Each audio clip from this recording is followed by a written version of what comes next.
Okay. இப்ப class start பண்ணிக்கலாமா? Okay ma'am. இப்போ வந்து ஸ்டார்ட் டே பண்ணிக்கலாம். 6 இருக்கும். டே 6ல வந்து யூனிட் 4ல ஆல்ரெடி மோட்டிவேஷன் அப்டின்னா என்னன்னு பார்த்துட்டோம். ரைட்? மோட்டிவேஷன்னா என்ன? அதாவது ஊக்கம்னா என்ன? ஊக்குவிக்கிறது எப்டி? அதுல வந்து புற புற ஊக்குவிப்பு எப்டி இருக்குது? அக ஊக்குவிப்பு எப்டி இருக்குது? பிரைமரி எப்டி இருக்கு? செகண்டரி எப்டி இருக்கு? மாஸ்லோவோட மோட்டிவேஷன்ல வந்து அந்த ஹைரார்கி என்ன மாரி குடுத்துருக்காரு? அதுல 7 ஸ்டெப்ஸ் வந்து ஃபர்ஸ்ட் ஸ்டெப்ஸ்ல இருந்து 7த் ஸ்டெப் வரைக்கும் என்னென்ன இருக்கு? அது எதோட எக்ஸ்ப்ளனேஷன் அப்டிங்கிறது எல்லாமே பார்த்துட்டோம். இல்லைங்களா? தெளிவா பார்த்துட்டோம். இப்ப அடுத்து நம்ம எங்க வரப்போறோம் அப்டின்னா, லேர்னிங் தியரீஸ்க்கு வரப்போறோம். போன கிளாஸ்லயே லேர்னிங் தியரீஸ்ல இந்தந்த ஆத்தர்ஸ் பத்தி எல்லாம் கொஞ்சம் பார்ப்போம்னு சொல்லி குடுத்துருந்தேன். அது இல்லாம உங்களுக்கு சிலபஸ் ஃபோக்கஸ் பண்ணீங்க அப்டின்னா, சில ஆத்தர்ஸ வந்து பர்ட்டிகுலராவே அவங்க குடுத்துருக்காங்க. இந்தந்த ஆத்தர்ல இருந்து நாங்க கொஸ்டின் கேட்போம் அப்டின்னு சொல்லிட்டு சிலபஸ்ல அதாவது டெட் சிலபஸ்ல நான் சொல்றேன். நீங்க ஃபுல் அண்ட் ஃபுல் வந்து நாகராஜன்ல இருக்கிற எல்லா தியரியுமே படிக்கணுமா? அப்டின்னா இல்ல.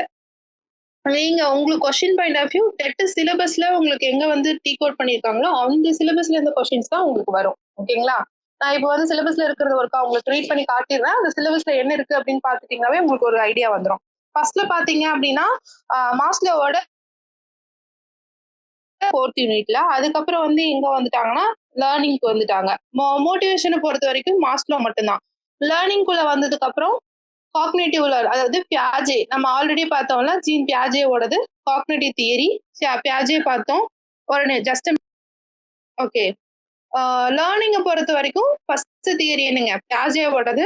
பியாஜேக்கு அப்புறம் யாரு கொடுத்துருக்காங்க அப்படின்னா பாவ்லோவோட கிளாசிக்கல் கண்டிஷனிங் செகண்ட் தியரி. ஸ்கின்னரோட ஆப்ரண்ட் கண்டிஷனிங் தேர்ட் தியரி கொடுத்துருக்காங்க. ஃபோர்த் யார் கொடுத்துருக்காங்க அப்படின்னா தாண்டேக்கோட கன்ஸ்ட்ரக்ஷன் தியரி அப்படின்னு சொல்லிட்டு ஒரு தியரி. அதுக்கப்புறம் ஜான் டூயி கொடுத்துருக்காங்க. கார்ல் ரோஜர் கொடுத்துருக்காங்க. கார்ல் ரோஜரோட ஹியூமனிஸ்டிக் தியரி அப்படிங்கிறது ஒண்ணு. ஜான் டூயோட கன்ஸ்ட்ரக்டிவ் தியரி அப்படிங்கிறது. தாண்டேக்கோட அதே மாதிரிதான் அதுவும் வந்து ஆப்ரண்ட் கண்டிஷன்லயே தான் வரும் கான்ட்ராக்ட். ஸோ இவங்களது மட்டும் நீங்க 4th யூனிட்ல லேர்னிங்ல தெளிவா பாத்துக்கிட்டா போதும். இதுல இருந்தா கொஸ்டின்ஸ் வரும். இதுக்கு மேல கொஸ்டின்ஸ் வந்து பெருசா ஒண்ணும் உங்களுக்கு வந்துடாது லேர்னிங்க பொறுத்த வரைக்கும். மோட்டிவேஷன்ல மாஸ்லோ தான் தெளிவா அவன் கொடுத்துருக்கான். ஸோ மாஸ்லோ தான் கொஸ்டின் வரும். ஓகேவா? ஓகேவா? ஓகே. இப்போ வந்து பாத்தீங்க அப்படின்னா நான் பின்னாடி இருந்து வரேன். நெக்ஸ்ட் கிளாஸ்ல அதாவது நெக்ஸ்ட் செக்ஷன் நான் உங்களை மீட் பண்ணுவேன்னு சொன்னேன் இல்லைங்களா? அப்போ வந்து உங்களுக்கு பியாஜே இல்ல பாவ்லோ ஸ்கின்னரும் இதுலயே முடிஞ்சா கவர் பண்ணிடலாம். கவர் பண்ணாத பின்னாடி இருந்து கொஞ்சம் வரேன். கவர் பண்ண முடியாத தியரிஸை அடுத்த கிளாஸ்ல கவர் பண்ணி இந்த யூனிட் இன்னைக்கு முடிச்சிடலாம். ஓகேங்களா? இப்போ ஒரு 3 தியரி முடிஞ்ச வரைக்கும் நம்ம இன்னைக்கு பார்த்துடலாம். ஜான் டூயை பொறுத்த வரைக்கும் என்ன சொல்லலாம் அப்படின்னா இவரை வந்து ஒரு எஜுகேஷனல் திங்கர்னு சொல்லுவாங்க.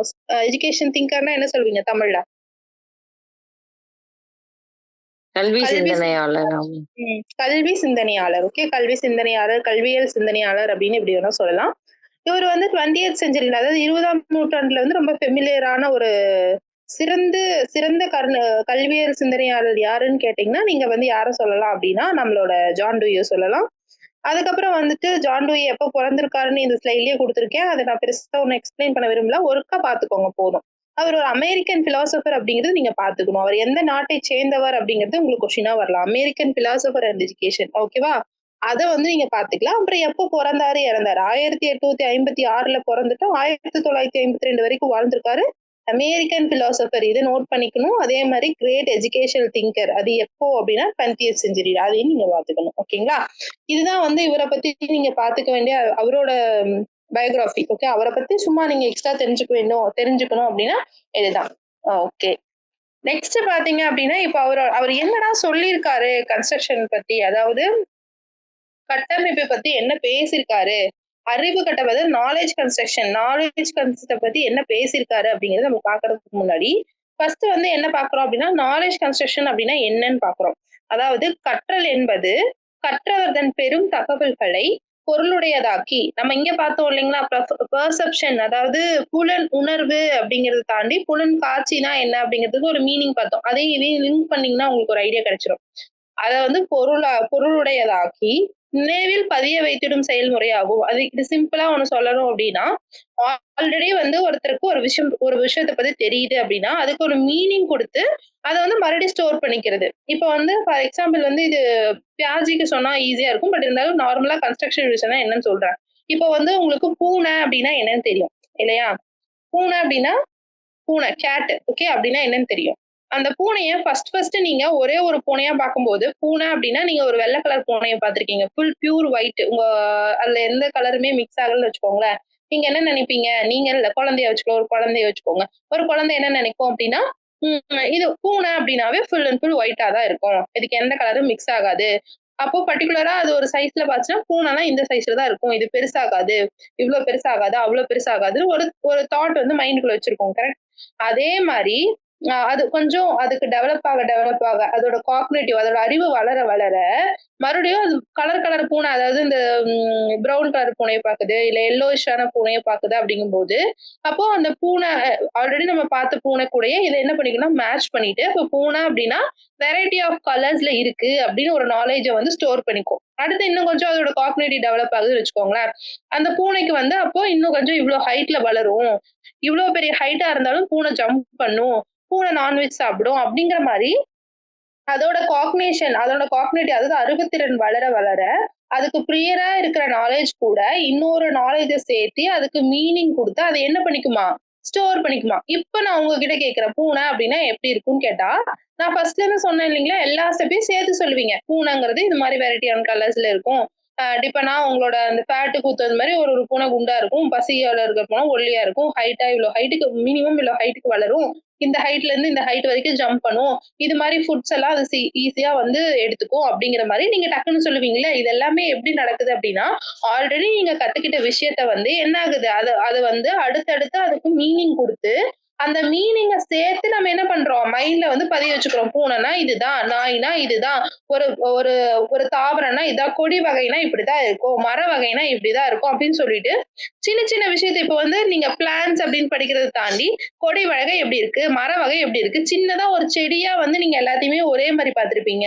அது மரமா வளரும்போதோ, இல்ல வந்து ஒரு கொடியா இருக்கும்போதோ, வித்தியாசங்கள் எப்படி இருக்கு அப்படிங்கிறத ஒண்ணுக்கும் மீனிங் குடுத்து நீங்க மைண்ட்ல ஸ்டோர் பண்ணி வச்சுக்கிறீங்களா? அததான் வந்து நாலேட்ஜ் கன்ஸ்ட்ரக்ஷன். ஒரு விஷயம் வந்து கன்ஸ்ட்ரக்ட் ஆகுது. ஓகே.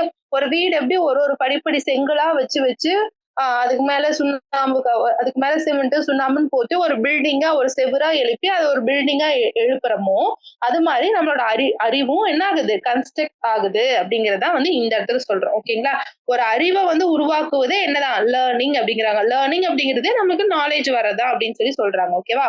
இப்ப பியாஜே என்ன சொல்றாரு அப்படின்னு சாரி பியாஜே இல்ல.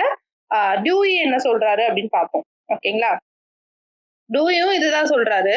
அத தாண்டி அவரு வந்து என்ன சொல்றாரு அப்டின்னா, செலக்டிங், ஆர்கனைசிங், இன்டர்கேட்டிங்ன்னு சொல்றாரு. அதாவது ஒரு விஷயத்த வந்து தெரிவு செய்தல், ஒழுங்கு ஒழுங்கு ஒழுங்குற அமைத்தல், அதுக்கப்புறம் ஒருங்கிணைத்தல் அப்டின்னு 3 ஸ்டெப் சொல்றாரு. இது மெயின்.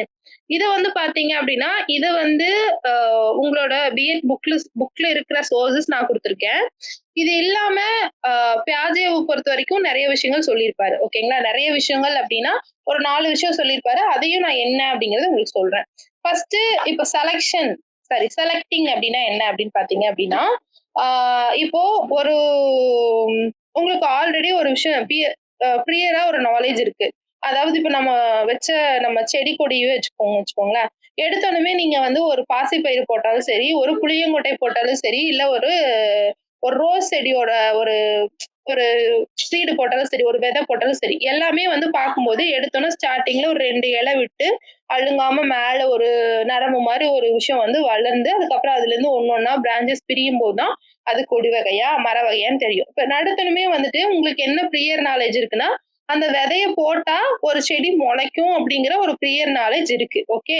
அததான் வந்து நீங்க செலக்ட் பண்றீங்க. இப்ப என்னன்னா, நான் வந்து இந்த விதையிலேருந்து என்ன செடி வரும்னு உங்ககிட்ட ஒரு கேள்வி கேட்கிறேன். இல்ல உங்களுக்கு ஒரு கியூரியாசிட்டி வருதுன்னா, உங்களுக்கு வந்து இந்த விதையிலேருந்து என்ன செடி வரும்னு பார்க்கணும்னு ஆசைப்படுறீங்க.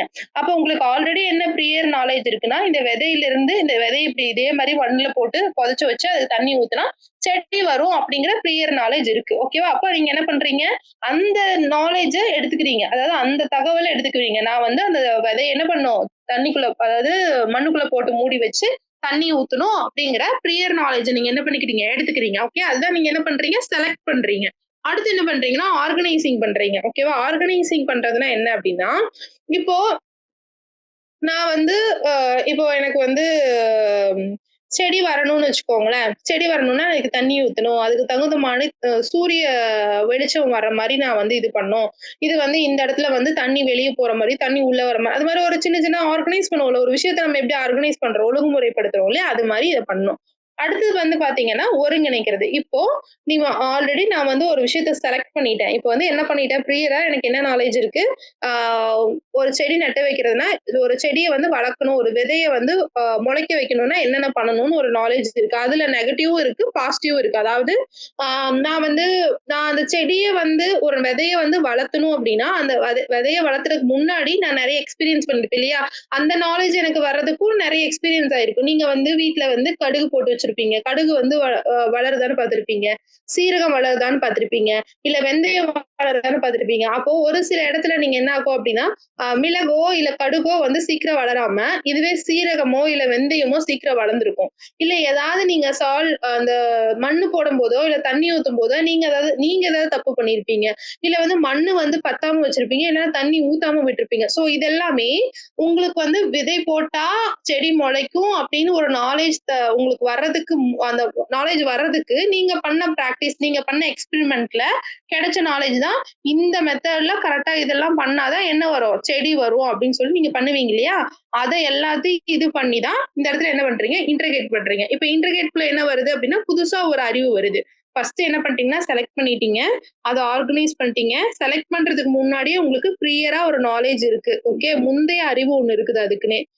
அதாவது அத வந்து நான் பிளாஸ்டிக் டப்பால போடணுமா? தண்ணி டப்பால போடணுமா? டப்பாக்கு கீழ ஓட்ட போடணுமா? ஓட்டையிலேருந்து கீழ தண்ணி வருமே, அதுக்கு கீழ ஏதாவது பிளாட் வைக்கணுமா? நான் வந்து செவுத்து மேல வச்சு அது ஃபுல்லா உங்களுக்கே இருக்கும் இல்லையா? நெறைய விஷயங்கள் அது நடந்திருக்கும். அந்த கிளியரா ஒரு நாலேட்ஜ் கெயின் பண்றதுக்கு முன்னாடி. அதாவது முந்தைய அறிவு வர்றதுக்கு முன்னாடியே உங்களுக்கு நெறைய விஷயங்கள் நடந்திருக்கும். அந்த நாலேட்ஜ வச்சு அதுல எது கரெக்ட்டோ அத நீங்க என்ன பண்றீங்க? எடுக்குறீங்க. செலக்ட் பண்றீங்க. செலக்ட் பண்ண விஷயத்த என்ன பண்றீங்க அப்டின்னா, ஆர்கனைஸ் பண்றீங்க. அதாவது நான் இந்த இடத்துல சூரிய ஒளி வர மாரி வைக்க போறேன்.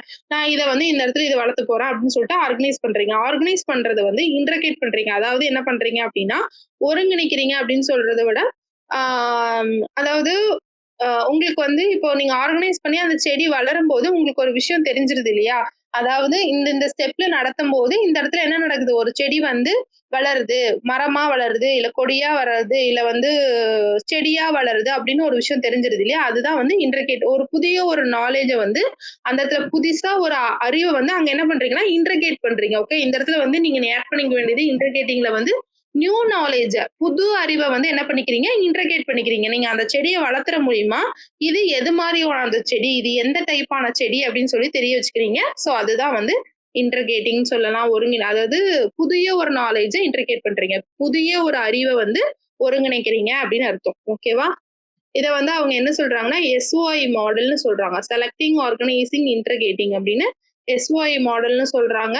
ஆ அதுக்கப்புறம் பார்த்தீங்க அப்படின்னா, இன்னும் இவர பத்தி சொல்லணும், பியாஜே பத்தி சொல்லணும் அப்படின்னா, ம். இப்போ சாரி பியாஜே இல்ல. இப்ப நம்ம பார்த்துட்டு இருக்கிறது வந்துட்டு ஜான் டூயி. நான் பியாஜேன்னு சொல்லிட்டேன். John Dewey. இப்ப ஜான் டூயி வந்து இப்படி சொல்றாரு. இப்ப பார்த்ததுல வந்து இப்ப பார்த்தோம்னா, கற்றல்னா என்ன? ஒரு ஒரு நாலேட்ஜ் அப்படிங்கிறது எல்லாம் பார்த்தோம். மாடல் எஸ்ஓஐ மாடல் அப்படின்னா பார்த்தோம். இதுல வந்து என்ன சொல்றாருன்னா, இப்ப நார்மலா நம்ம என்ன நான் ஆல்ரெடி சொன்ன மாரி தான். என்ன தியரி பார்த்தாலுமே நீங்க வந்து அப்ளை பண்ணணும் இல்லையா? எஜுகேஷன்ல அப்ளை பண்ணணும். ஒரு டீச்சர் வந்து என்ன பண்ணணும், ஒரு ஸ்டூடெண்ட்க்கு வந்து நம்ம எது மாரி அந்த தியரி யூஸ் பண்ணி சொல்லி தரணும் அப்படின்னு சொல்லி அப்ளை பண்ணணும். இப்ப இவரோட தியரி வந்து அப்ளை பண்ணீங்க அப்படின்னா, ஆ ஒண்ணும் இல்ல.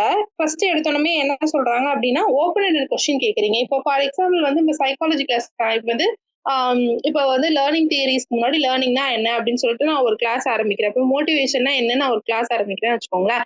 கிளாஸ் ஆரம்பிக்கிறதுக்கு முன்னாடி நான் உங்ககிட்ட சில கேள்விகள் கேட்கிறேன். ஓப்பன் எண்டட் கொஸ்டின்னா என்னங்க? க்ளோஸ்ட் எண்டட் கொஸ்டின்னா என்னங்க? யாரோ ஒருத்தர் சொல்லுங்க. மேடம் ஒண்ணும் இல்லைங்க மேடம். இது வந்து ஜான் டூயின்னு சொல்றீங்களா? அது பக்கத்துல எழுதி மேடம். சரிங்க ma'am. Chitra ma'am okay. Thank you madam. Thank you. Okay. நான் கேட்ட கேள்விக்கு ஆன்சர் சொல்லுங்க. மேம் லெசன் ஸ்டார்ட் பண்ணும்போது அத பத்தின ப்ரீவியஸ் நாலேட்ஜ் கேக்குறதுக்காக நான் ஒரு क्वेश्चन. இப்ப நான் கேள்வி கேட்டது என்னன்னா, ஓப்பன் எண்டட் கொஸ்டின்னா என்ன? க்ளோஸ் எண்டட் கொஸ்டின்னா என்னன்னு கேக்குறேன். அப்படின்னா என்னன்னு சொல்லுங்க. மேம் க்ளோஸ்ட் எண்டட்னா இந்த சூஸ் தி பெஸ்ட் இந்த மாதிரியா மேம்? இந்த மாதிரியான்னு என்ன ஓப்பன் திருப்பி கேள்வி எண்டட்னா அந்த கேட்கக்கூடாது. திருப்பி என்ன கேள்வி கேட்கக்கூடாது. உங்களை ஆன்சர் கேட்கிறேன் நானு. ஓப்பன் எண்டட்னா என்ன, க்ளோஸ் எண்டட்? கொஸ்டின் தான் ஏற்கனவே எடுத்த லெசன்ல இருந்து கேட்கறது மேடம். கடைசியா முடிக்கும் போதுனா அன்னைக்கு நடந்து வந்து கேட்போம் ma'am. Wow, wonderful. Chitra ma'am செம்ம. ஏன் மேம் இருங்க நானே ஆன்சர் பண்றேன். ஓகே, தப்பா சொல்லிட்டா. ஓப்பன் எண்டட் கொஸ்டின் அப்படின்னா, இப்போ க்ளோஸ் எண்டட் அப்படின்னா என்ன அப்படின்னா, இப்போ வந்து உங்களுக்கு எஸ் ஆர் நோ டேஷ் கொடுக்கறது, எஸ் ஆர் நோ, இதுக்கு எஸ் ஆர் நோவான்னு சொல்லுங்க. இதுல வந்து இப்போ வந்து ஆம் இல்லை அப்படி எல்லாம் கேள்வி கேட்கறாங்கல்ல. இப்ப நம்மளுக்கு ஒரு ஃபார்ம் கொடுத்துருவாங்க, நீங்க வந்து 18 வயசுக்கு மேல உள்ளவர்களா, நீங்கள் ஆணா பெண்ணா அப்படிங்கிற மாதிரி எல்லாம் கேட்டுட்டு ஆம் இல்லை அப்படின்னு பிராக்கெட்ல கொடுத்துட்டான் அப்படின்னா அது வந்து க்ளோஸ் எண்டட் கொஸ்டின். சரிங்களா? ஓப்பன் எண்டட் கொஸ்டின்னா நீரை பற்றி விவரி, வாழை மரத்தை பற்றி விவரி, நீ நீ கொண்டாடிய தீபாவளி பண்டிகையை பற்றி விவரி அப்படின்னா அது ஓப்பன் எண்டட் கொஸ்டின். உங்க விருப்பத்துக்கு நீங்க என்ன வேணா ஆம் இல்ல ஆமாம் தீபாவளி சிறப்பாக முடிந்தது, நான் கையில் சூடு வைத்துக் கொண்டேன் அப்படிங்கிற மாதிரி நீங்க என்ன வேணா எழுதிக்கலாம். அதான் ஓப்பன் எண்டட் கொஸ்டின். புரிஞ்சுதுங்களா? ஓகே அததான் மேம் மீனிங் இல்லாம சொல்லிட்டேன் மேம். மீனிங் இல்லாம சொல்லிட்டீங்களா? ஓகே. இப்ப நான் வந்து உங்ககிட்ட ஓப்பன் எண்டட் கொஸ்டினா என்ன கேட்கறேன்னா, ஓகே ஓகே. இப்ப நான் சொன்னதுக்கு அப்புறம் புரிஞ்சுது. ஓகே விடுங்க. இப்போ நான் வந்து உங்ககிட்ட ஓப்பன் எண்டடா ஒரு கொஸ்டின் கேட்கிறேன். மோட்டிவேஷன்னா என்ன மேம் அப்படின்னு கேட்கறேன்னு வச்சுக்கோங்களேன். இப்ப நீங்க ஆன்சர் சொல்லுவீங்கல்ல எல்லாரும், ஒருத்தரும் ஒரு மாதிரி சொல்லுவீங்க. ஓகே. இதுவே நான் ஓப்பன் எண்டடா கேட்காம க்ளோஸ் எண்டடா மோட்டிவேஷனா உங்களுக்கு என்னன்னு தெரியும்ல, எஸ் ஆர் நோ அப்படின்னு கேட்டேன்னா என்ன ஆகும்? நீங்க ஒண்ணு எஸ்ன்னு சொல்லுவீங்க, இல்லைன்னா நோன்னு சொல்லுவீங்க. இப்ப மெஜாரிட்டி வந்து எஸ்ன்னு சொல்லிட்டீங்கன்னு வச்சுக்கோங்க, நான் என்ன பண்ணுவேன்னா அடுத்து ஜம்ப் பண்ணி போயிடுவேன். ஏன்னா எல்லாத்துக்கும் இப்போ ஓப்பனான கொஸ்டினா என்னன்னு எனக்கு தெரியும். நான் என்ன நினைச்சுக்கிட்டேன்னா, உங்களுக்கு தெரியும் ஓப்பன் எண்டட்னா என்ன, க்ளோஸ் எண்டட்னா என்னன்னு தெரியும்னு நினைச்சுக்கிட்டு நான் வெறும் ஓப்பன் எண்டட்னு கொடுத்துருக்கேன். ஓகே. இப்போ இதுவே வந்து நான் உங்ககிட்ட கொஸ்டின் கேட்டு நீங்க ஆன்சர் பண்ண போகுதான் எனக்கு தெரியுது. ஓ உங்களுக்கு வந்து தெரியல, அப்ப நம்ம எக்ஸ்பிளைன் பண்ணலாம்னு சொல்லிட்டு நான் அந்த விஷயத்தை எக்ஸ்பிளைன் பண்றேன். இதே மாதிரி நான் ஒரு ஸ்டூடெண்ட் கிட்ட வந்துட்டு மோட்டிவேஷனா என்னன்னு தெரியுமில்லப்பா அப்படின்னு கேக்குறேன்னா, அவங்க என்னன்னு தெரியுமில்ல, yes or no say yes or no அப்படின்னு சொல்லிட்டேன்னா அது வந்து க்ளோஸ் எண்டட். அப்ப நீங்க உங்களுக்கு ஒரு வேலை தெரியும் அப்படின்னா எஸ்ன்னு சொல்லுவீங்க, தெரியாது அப்படின்னா நோன்னு சொல்லுவீங்க. அப்போ உங்களுக்கு தெரியுமாங்கிறதே நீங்க ஆன்சர் பண்ணதுக்கு அப்புறம் தான் தெரியுது. உங்களுக்கு வந்து அந்த விஷயம் மோட்டிவேஷனா எது மாதிரி நீங்க புரிஞ்சு வச்சுக்கிறீங்க அப்படின்னு எனக்கு தெரியுது இல்லையா? அதுதான் சொல்றாங்க. ஓப்பன் எண்டட் கொஸ்டின்ஸ் வந்து நிறைய கேட்கணும். ஒரு ஆசிரியர் வந்துட்டு ஓப்பன் எண்டட் கொஸ்டின் தான் என்ன சொல்லுவாங்கன்னா, திறந்த நிலை வினாக்கள்னு சொல்லுவாங்க தமிழ்ல. ஓகேங்களா? எழுதட்டுமா? ஓகே எழுதுறேன்.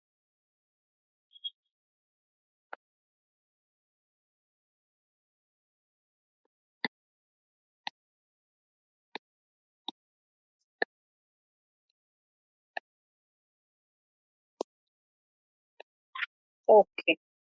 நோட் பண்ணிக்கோங்க. திறந்த நிலை வினாக்கள். ஓகேவா? அதாவது ஓப்பன் எண்டட் கொஸ்டின்ஸ்ல வந்துட்டு ஓப்பன் எண்டட் கொஸ்டின்ஸ் வந்து ஒரு டீச்சர் கேட்டாதான், அப்போ அந்த இப்ப நீங்க எல்லாம் ஆன்சர் பண்றத வச்சு நான் ஒரு அசம் பண்ணல, உங்களுக்கு வந்து இந்த விஷயத்த நான் எக்ஸ்பிளைன் பண்ணணும். இன்னும் வந்து ஸ்டூடெண்ட்டுக்கு இந்த விஷயத்த நான் தெரிய வைக்கணும், புரிய வைக்கணும், அவங்களுக்கு இன்னுமே நான் கைட் பண்ணணும் அப்படிங்கிற ஒரு விஷயத்துக்குள்ள நான் வந்தேன் இல்லையா? வந்துட்டு நான் ஓப்பன் எண்டட்னா இதான் சொல்றேன்ல. அப்ப இதனால நம்ம ஃபர்ஸ்ட் ஒரு டீச்சர் ஸ்டூடெண்ட்ஸ் கிட்ட என்ன பண்ணணுங்க? ஓப்பன் எண்டட் கொஸ்டின்ஸை நிறைய கேட்கணும். அதாவது இப்ப நீங்க ஒரு சயின்ஸ் கிளாஸ் எடுக்கிறீங்க அப்படின்னா தாவரம்னா என்னன்னு தெரியுமாப்பா, விலங்குகளை நீ பாத்திருக்கியா, நீ வந்து ஜூக்கு போயிருக்கியா அப்படிங்கிற மாதிரி கேட்கணும். அப்போதான் வந்து அவங்களுக்கு என்ன அவங்க சொல்ற ஆன்சர்ஸ் வச்சு அவனுக்கு இன்னும் பேசிக்ல இருந்து போகணுமா, இல்ல நடுத்தரத்துல இருந்து போனா போதுமா, இல்ல ரொம்ப அட்வான்ஸா இருக்கான்னா இன்னும் நம்ம அட்வான்ஸா போகணும். நீங்க வந்து டீச் பண்ண முடியாது இல்லையா? இல்ல சிலபஸ்ல இருக்கிற விஷயத்த அவன் தெளிவா இருந்துட்டான் அப்படின்னா நீங்க இன்னும் கோ ஃபார் அட்வான்ஸ் தான். அப்போ நம்ம கேட்கிற கொஸ்டின்ஸை வச்சு ஆஸ் அ டீச்சரா நம்மள வந்து நம்ம என்ன பண்ணிக்கணும் அப்படின்னா மாடிஃபை பண்ணிக்கணும்னு சொல்றாரு.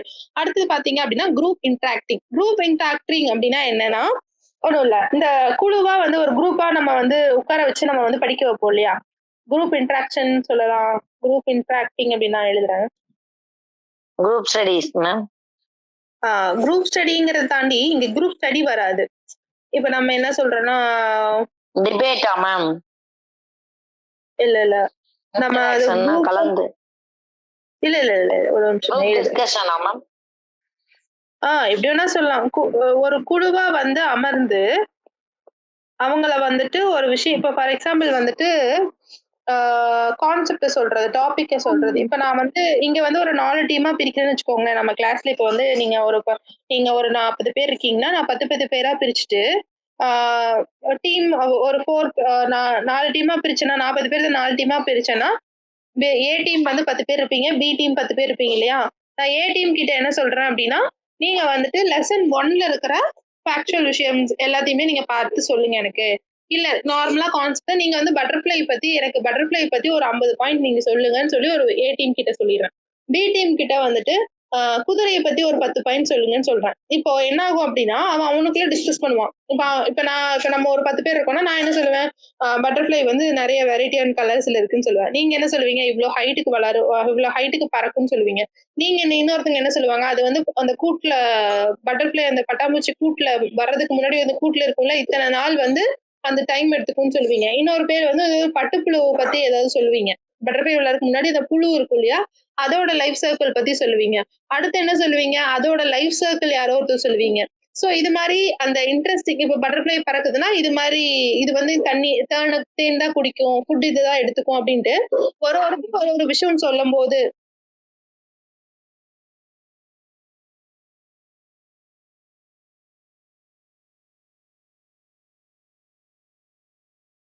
ஒருத்தரும் ஒரு விஷயம் சொல்லும்போது என்ன ஆகும் அப்படின்னா, அந்த குரூப்ல இருக்கிற பையனும் மட்டும் இல்லாம, இப்ப கிளாஸ்ல 4 குரூப் இருக்கும்போது, ஒரு குரூப்காரன் ஒரு 50 பாயிண்ட் சொல்லும்போது, அவன் ரொம்ப இன்ட்ரஸ்டிங்காவும் இருப்பான் இல்லையா? நான் இந்த விஷயத்த சொல்றேன். எனக்கு இது தெரிஞ்சிருக்கு, அது தெரிஞ்சிருக்குன்னு. அப்போ இப்ப ஃபார் எக்ஸாம்பிள் பி குரூப் வந்து ஒரு 40 கொஸ்டின் 50 பாயிண்ட் நான் சொல்லியிருக்கேன்னா, 40 பாயிண்ட் சொல்றான்னா, அவன விட நான் நெறைய பாயிண்ட் சொல்லணும்னு சொல்லிட்டு நெறைய நான் யோசிப்பேன். இன்டர்நெட் இல்லாம, யாரோட சப்போர்ட்டும் இல்லாம, நான் அந்த குரூப்போட சப்போர்ட் மட்டும் வச்சு நான் நெறைய விஷயத்த யோசிச்சு என்ன பண்ணுவேன் அப்படின்னா, சொல்லுவேன் இல்லைங்களா? இதெல்லாம் வந்து நம்மளுக்கு எங்க நடந்திருக்கும் அப்டின்னா, உங்களுக்கு லாங்குவேஜ் கிளாஸஸ் ஏதாவது ஸ்கூல்லயோ, இல்ல நீங்க போன ஸ்கூல்லயோ வந்து கண்டக்ட் பண்ணியிருந்தாங்கன்னா, அதுல எப்டி நாங்க வந்து காலேஜ்ல இது மாரி பார்த்துருக்கோம். எப்டி அப்டின்னா, உங்களுக்கு வந்து குரூப்பா ஃபார்ம் பண்ணிருவாங்க. உங்களுக்கு ஆல்ஃபபெட் சொல்லிருவாங்க. அதாவது நீங்க வந்து சில வந்து எனக்கு 50 வேர்ட் வந்து சொல்லணும் அப்டிங்கிற மாரி. அப்ப சி அப்டின்னா நான் 50 வேர்ட்ஸ்ல வந்து நான் கேப்டன் அப்படிங்கிற மாதிரி நான் சொல்றேன்னா 50 வேர்ட்ஸ் நான் டக்கு டக்கு டக்குன்னு சொல்லணும். என் குரூப் வந்து ஃபர்ஸ்ட் வருதா, எந்த குரூப் ஃபர்ஸ்ட் வருது அப்படிங்கறதா வந்து கேம். இது மாதிரி ஒரு கேம் மாதிரி வைப்பாங்க. அப்ப என்ன ஆகும் அப்படின்னா ஆட்டோமேட்டிக்கா நம்மளுக்கு தெரிஞ்ச வார்த்தை, தெரியாத வார்த்தை, எல்லா வார்த்தையுமே அந்த அந்த டைம் ஸ்லாட்டும் கொடுத்துருவாங்க. ஸோ அது மாதிரி எல்லாம் பண்ணா இனிமே ஸ்டூடெண்ட்ஸ் வந்து ஆக்டிவா லேர்ன் பண்ணுவோம் அப்படிங்கிறது வந்துட்டு ஜான் டூயி சொல்றாரு. நெக்ஸ்ட் பாத்தீங்கன்னா கோஆபரேட்டிவ் லேர்னிங்கும் இதுவும் ஒண்ணுதான். நான் இவ்வளவு நேரம் எக்ஸ்பிளைன் பண்ணணும் அதுவும் ஒண்ணுதான். அவங்களே வந்து இணைந்து கற்றல். கோஆபரேட்டிவ் அப்படின்னாவே இணைந்து கற்றல் அப்படின்னு சொல்லுவாங்க. அடுத்தது பாத்தீங்க அப்படின்னா குரூப் ப்ராஜெக்டும் அதுதான். இப்ப நார்மலா வந்து ஒரு ப்ராஜெக்ட் கொடுத்துட்டு எல்லாரும் சேர்ந்து பண்ண சொல்றது. அப்புறம் ப்ராப்ளம் சால்விங் இது மூலியமா ஆட்டோமேட்டிக்கா அவனுக்கு வந்துரும். சோ இது எல்லாமே வந்து டீச்சர் வந்து கூட இருந்து மானிட்டர் பண்ணி, கூட இருந்து கைட் பண்ணி ஸ்டூடெண்ட்ஸை வந்து நல்லா பாத்துக்கணுங்கிறது தான் வந்து ஜான் டூயியோட ப்ராசஸ். Okay okay. இப்போ இவரோட டூயில் ஏதாவது டவுட் இருக்குங்களா? மேம் ஓப்பன் எண்டட் கொஸ்டின் அப்படின்னாக்க காமன் டு ஆல் அவங்களோட ஓன் வியூ சொல்லிக்கலாம் அப்படின்னு சொன்னீங்க மேடம். ஆனா கிளாஸ் அதை எடுக்கும்போது அதை பத்தின ப்ரீவியஸ் நாலேஜ் இப்போ உங்களுக்கு வந்து ஓப்பன் எண்டட் கொஸ்டினா என்னன்னு தெரியுதான்னு நான் கேக்குறேன். அப்ப நீங்க எஸ் ஆர் நோன்னு சொல்லுவீங்க. அப்ப அது க்ளோஸ் எண்டட்னு சொன்னீங்க மேம். மேம் புரியுதுங்களா நான் கேட்டது?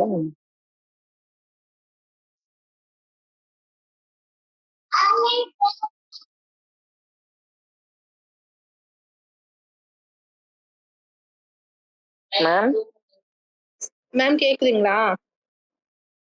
மேம் இப்பதான் கேக்குதுங்க.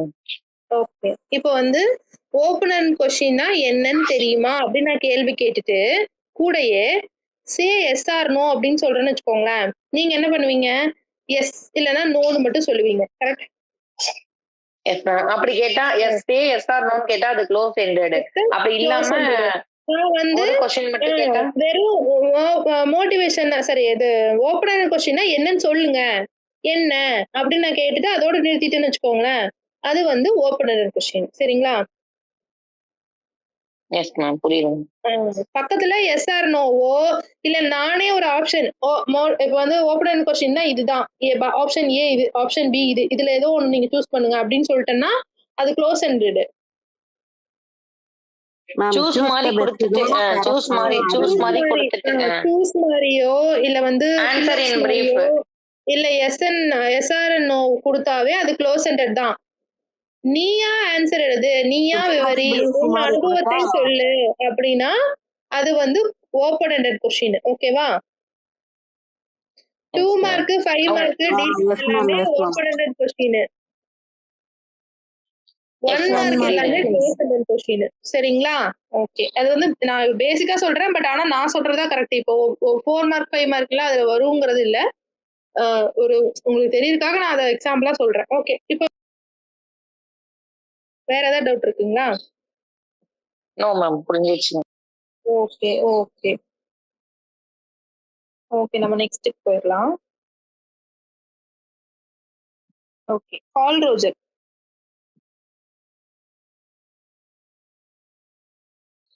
இவரு வந்து பாத்தீங்கன்னா ஹியூமன் சைக்காலஜி கொடுத்திருக்காரு. இதுல என்ன கொடுத்திருக்காங்க அப்படின்னு பார்க்கலாம். நான் அதுக்கப்புறம் முன்னாடியே உங்களுக்கு கிளாஸ்ல வந்து என்ன சொன்னேன் அப்படின்னா, டூயியோட சைக்காலஜி புக்ல இருக்கிறத தாண்டி நான் சில விஷயங்கள் சொல்றேன்னு சொன்னேன் இல்லைங்களா? அவர் இன்னுமே என்னென்ன சொல்லியிருக்காரு அப்படின்னா, நோட் பண்ணிக்கோங்க. நான் எழுதுறேன், நோட் பண்ணிக்கோங்க. டீச்சரை வந்து கைடுன்னு சொல்லியிருக்காரு. அதாவது நீங்க வந்து ஒரு விஷயத்த வந்து என்ன பண்ணக்கூடாது அப்படின்னா, டீச் பண்றது. அதாவது நீங்க வந்து கூப்பிட்டு வச்சுட்டு, அது அறிவு, கட்டமைப்பு அப்படின்னா என்ன அப்படின்னு சொல்லக்கூடாது. இப்போ வந்து நான் என்ன பண்ணணும், நான் சொன்னேன் இல்லைங்களா? ஒரு குரூப்ப சேர்த்து விட்டுட்டு, இந்த விஷயத்த நீ பார்த்துட்டு வா. இந்த விஷயத்த நீ தேடிட்டு வா. இதுக்கு இப்படி பண்ணு. அப்ப அவன் பண்ணிட்டு இருக்கிறத நான் வாட்ச் பண்ணி, அப்சர்வ் பண்ணி என்ன பண்ணணும் அப்படின்னா, இல்லப்பா நீ இது வந்து நீ தப்பா சூஸ் பண்ற. இத நீ கரெக்ட் பண்ணு அப்படின்னு சொல்லிட்டு நான் அவன கைட் பண்ணிட்டே இருக்கணும். ஓகே. உங்களுக்கெல்லாம் பிஎட் படிக்கும்போது கைடுன்னு ஒருத்தர் வந்திருப்பாரு இல்லைங்களா? Yes, ma'am. Yes, ma'am. thesis பண்ணும்போது வந்திருக்கும். சரி. பிஎட் ட்ரெய்னிங் போகும்போது கைடுன்னு ஒருத்தர் வந்திருப்பாங்களே. Yes, ma'am. ஸ்கூல்ல இருப்பாங்கல்ல Yes, மேம். அவங்க ஸ்கூல்ல இருப்பாங்க மேம். அவங்க என்ன பண்ணுவாங்க உங்கள? அவங்க என்ன சொல்லி தருவாங்க உங்களுக்கு? நம்ம நம்ம டீச் பண்ணணும்னாக்கா அதை கரெக்ட் பண்ணுவாங்க மேம். இது இந்த இப்படி பண்ணா நல்லா இருக்கும், இதை எப்படி பண்ணீங்க அந்த மாதிரி சொல்லுவாங்க. கரெக்ஷன் சொல்லுவாங்களா? இல்ல உங்க கைடெல்லாம் ஒருத்தர் என்ன பண்ணிருப்பான்னு உங்களுக்கு தான் தெரியும். எனக்கு தெரியாது. உங்க கைடு வந்து என்ன பண்ணாங்க? என்ன உங்க உங்க உங்க கைடு வந்து கைடு அப்படின்னு ஒருத்தர் வந்து உங்களுக்கு தெரியும். அந்த கைடு என்ன பண்ணாங்க? சில பேர் எதுவுமே பண்ணியிருக்க மாட்டாங்க. அது ஓகே அப்பார்ட். பண்ண கைடு என்ன பண்ணாங்க? டீச் மேம் பண்ணாங்க. கிளாஸ் எடுக்க சொல்லுவாங்க. அந்த இது இப்படி இப்படி எடுங்கன்னு சொல்லுவாங்க மேம். டீச்சிங் எய்ட்ஸ் எல்லாம் கரெக்ட் பண்ணி பார்த்து இது பண்ணுங்கன்னு சொல்லுவாங்க மேம். இப்போ டீச்சிங் எய்ட்ஸ் எல்லாம் கரெக்ட் பண்ணுவாங்களா? சைன் பண்ணுவாங்க வேற. அவங்ககிட்ட காட்டிட்டு தான் மேம் கரெக்ட்னா பசங்களுக்கு சொல்லி அது வந்து சைன் பண்ணிதான் ஆகணும். அது எல்லாம் பண்ணுவாங்க. வேற என்ன உங்களுக்கு என்னத்த சொல்லி நீங்க வந்து அந்த கைடு கிட்ட இருந்து என்ன தெரிஞ்சுக்கிட்டீங்க, என்ன கத்துக்கிட்டீங்க அதை மட்டும் சொல்லுங்க. அவங்க என்ன வேலை செஞ்சாங்கன்னு நான் கேட்கல. Okay, okay. நான் சொல்றேன். ஃபர்ஸ்ட் ஒரு கிளாஸ் அப்சர்வ் பண்ண விடுவாங்க மேம். அடுத்தது அப்புறம் கண்டென்ட் அவங்க சொல்ற கண்டென்ட் நம்ம எடுத்தோம்னாக்க அவ்வளவுதான். Okay, okay. அது வந்து நார்மல் பிஎட். இப்போ ஒரு கைடு அப்படிங்கிறவங்க அப்சர்வேஷன் கொடுக்குறாங்க இல்லையா? அதாவது நம்மள அது அப்சர்வ் கிளாஸ் இருக்கும். ஒரு 3 செக்ஷன் இருக்கும் அப்சர்வ் கிளாஸ். 3 செக்ஷனா 6 செக்ஷனா உங்களுக்கு? மேபி பிஎட் வந்து irregular இருப்பீங்க. 1 டே தான் கொடுப்பாங்க. ஓகே. ஒரு 3 செக்ஷன் வந்து அவங்க கண்டிப்பா வந்து அப்சர்வேஷன் கொடுக்கணும். நீங்க ரெக்கார்ட் எல்லாம் எழுதும்போது படிச்சு எழுதிருந்தீங்கன்னா தெரிஞ்சிருக்கும். சரிங்களா? 3 செக்ஷன் கொடுக்கணும். அதுல ஃபர்ஸ்ட் செக்ஷன்லயே வந்துட்டு அவங்க வந்து ஒரு கிளாஸ் எப்படி ஹேண்டில் பண்றாங்க, ஸ்டூடெண்ட்ஸ் எப்படி ஹேண்டில் பண்றாங்க, அவங்களோட பாடி லாங்குவேஜ் எப்படி இருக்கு, அவங்க கிளாஸ்ல அந்த 45 மினிட்ஸ் எப்படி யூஸ் பண்றாங்க, அவங்க கிளாஸ்க்குள்ள வந்து நடந்துட்டே கிளாஸ் எடுக்கிறாங்களா, உட்கார்ந்து கிளாஸ் எடுக்கிறாங்களா, போர்டு யூஸ் பண்ணி கிளாஸ் எடுக்கிறாங்களா, டிஎம்எல் யூஸ் பண்றாங்களா, புக் யூசேஜ் எப்படி இருக்கு, ஸ்டூடெண்ட்ஸ் கிட்ட எப்படி வந்து இன்டராக்ட் பண்றாங்க அப்படிங்கிறது எல்லாத்தையுமே நம்ம அந்த 45 மினிட்ஸ்ல நம்ம வந்து அப்சர்வ் பண்ணிக்கிட்டு நம்ம அதை அப்ளை பண்ணணும். அதுதான் வந்து ஃபர்ஸ்ட் அப்சர்வேஷன் கிளாஸோட வேலை. 2வது என்ன பண்ணுவாங்கன்னா கைட் பண்றது எப்படி அப்படின்னா, அந்த ஸ்டாஃப் ஒரு வேலை நல்ல ஒரு கைடு உங்களுக்கு கிடைச்சிருந்தாங்க அப்படின்னா கண்டிப்பா டிஎல்எம் வந்து சைன் பண்றது அவங்களோட வேலை. அதை தாண்டி ஒரு நல்ல கைடு உங்களுக்கு கிடைச்சிருந்தாங்கன்னா அந்த கைடு என்ன பண்ணுவாங்க அப்படின்னா, நீங்க எதுல ஸ்ட்ரகிள் ஆகுறீங்களோ, அதாவது இப்போ ஃபார் எக்ஸாம்பிள் வந்து நீங்க ஒரு சயின்ஸ் ஸ்டூடெண்டா இருக்கீங்க அப்படின்னா, அந்த சயின்ஸ்லயே ஏதோ ஒரு மேஜர்ல கொஞ்சம் நீங்க பிசிக்ஸ்லயோ ஏதோ ஒண்ணுல உங்களுக்கு வராம இருக்கலாம் இல்லையா? கொஞ்சம் அதுல மட்டும் கொஞ்சம் பேக் அடிப்பீங்க உங்களுக்கு அறியாமையே. அத அவங்க ஐடென்டிஃபை பண்ணி இதை நீங்க எடுங்க, இது உங்களுக்கு வரும், இது உங்களுக்கு தெரியும், உங்களால முடியும், இதை பண்ணுங்க, இதை எதெல்லாம் எடுத்துடலாம் பண்ணுங்க அப்படின்னு சொல்லுவாங்க ஃபர்ஸ்ட் ஸ்டெப்.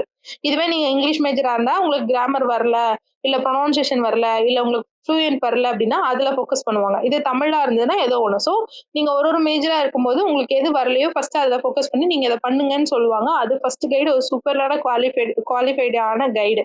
செகண்டா அவங்க என்ன பண்ணுவாங்க அப்படின்னா உங்களை வந்து டீக்ரேட் பண்ணாம உங்களுக்கு நிறைய ஆப்ஷன்ஸ் கொடுப்பாங்க. நீங்க இதை பண்ணுங்க, இது பண்ணலாம், இது இப்படி பண்ணுங்க அப்படிங்கிற ஐடியாஸ் கொடுப்பாங்க. செகண்ட், மூணாவது என்ன பண்ணுவாங்க அப்படின்னா உங்களை கண்டிப்பா அவங்க வாஷ் பண்ணுவாங்க, உங்களை மானிட்டர் பண்ணுவாங்க. நீங்க ஏதாவது தப்பு பண்ணீங்கன்னா கண்டிப்பா வந்து பாலிஷா சுட்டி காட்டிப்பாங்க. ஓகேவா? சோ இதெல்லாம் உங்களுக்கு இந்த குவாலிட்டியில உங்களுக்கு கைடு கிடைச்சிருந்தாங்கன்னா அவங்க நல்ல கைடு. ஓகே.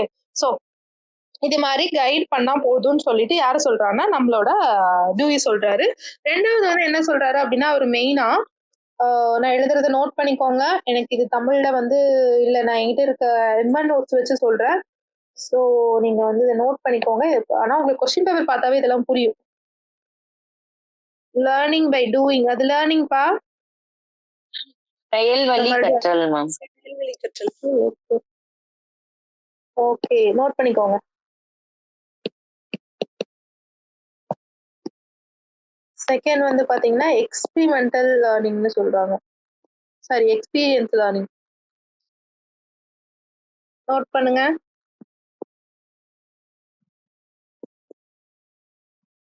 அடுத்தது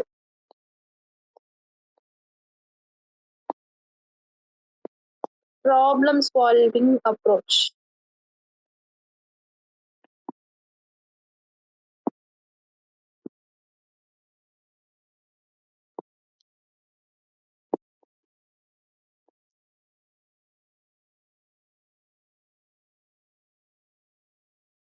Fourth, interaction and social learning.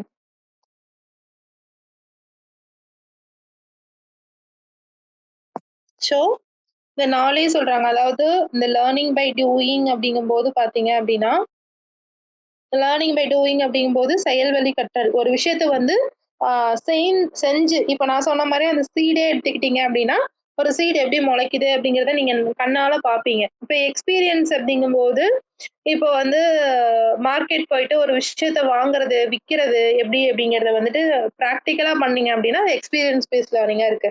Problem solving அப்படிங்கும்போது அவன் நார்மலா மேக்ஸ் சயின்ஸ் எல்லாம் பண்றான். அதை தாண்டி ஒரு விஷயத்த வந்து எப்படி ப்ராப்ளம் சால்வ் பண்றது அப்படிங்கிறது. இது எல்லாமே என்ன சொல்றாரு, இன்ட்ராக்ஷன் அண்ட் சோஷியல் லேர்னிங் அப்படிங்கும்போது இப்போ ஒரு ஒரு குழந்தை பஸ்ல போயிட்டு வரும்போதோ இல்ல வந்து ட்ரெயின்ல போயிட்டு வரும்போதோ, ட்ரெயின் டிக்கெட் எடுக்கும்போதோ, பேங்க்குக்கு போகும்போதோ எதெல்லாம் ஃபேஸ் பண்ணுதோ அது எல்லாத்தையும் சேர்த்து அந்த லேர்னிங் எல்லாமே இங்க கொடுத்துடணும் அப்படிங்கறதா வந்து இவர் சொல்றது.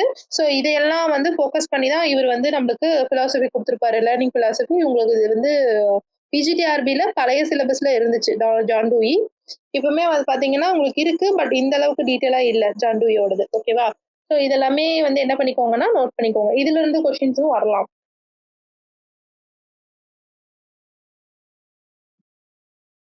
ஓகே, நெக்ஸ்ட் இப்போ ரோஜர் போயிடலாம். அதை நான் மிஸ் பண்ணியிருந்தேன், அதனால ரிப்பீட்டா சொன்னேன். இப்போ மறுபடியும் ரோஜர் போயிடலாம். ஐ திங்க் ரோஜர் முடிச்சுட்டு நம்மளுக்கு டைம் இருந்தா நெக்ஸ்ட் பார்க்கலாம், இல்லைன்னா நெக்ஸ்ட் கிளாஸ்ல பார்க்கலாம். ஓகேங்களா? ரோஜர் போயிடலாம். ரோஜர் முடிச்சுட்டு நம்மளுக்கு நான் வந்து நெக்ஸ்ட் பியாஜே கொடுத்துட்டு இருக்கேன்னு நினைக்கிறேன். பியாஜேவோட ஒரு ரீகேப் மட்டும்தான். ஏன்னா பியாஜே நான் முன்னாடி 2 கிளாஸ்ல ஒருக்கா வந்து நான் சொல்லிட்டேன். ரோஜர் முடிச்சுட்டு பியாஜேவோட ரீகேப் முடிச்சுட்டு நம்ம இந்த செக்ஷன் வைண்ட் அப் பண்ணிட்டோம்னா நெக்ஸ்ட் செக்ஷன்ல வந்து நம்ம பாவ்லோ, ஸ்கின்னர் எல்லாமே பார்த்துக்கலாம். ஓகேங்களா? Okay okay ma'am. ஓகே. இப்ப சொல்லுங்க பார்க்கலாம். ஹியூமனிஸ்ட் சைக்காலஜி, அதாவது மனிதநேய உளவியல் அப்படின்னா யாரோ ஒருத்தர் என்னன்னு சொல்லுங்க. மனிதநேய உளவியல் தமிழ்ல சொல்லணும்னா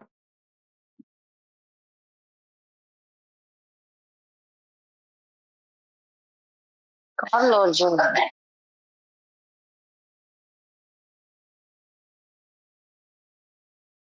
கேட்கல, யாராவது ரோஜர் தாங்க. பேசுறீங்க? ரோஜர் தாங்க. இல்ல இல்ல, யார் சொன்னதுன்னு கேட்கல. மனிதநேய உளவியல்னா யாருக்காவது என்னன்னு தெரியுமா அப்படின்னு கேக்குறேன்.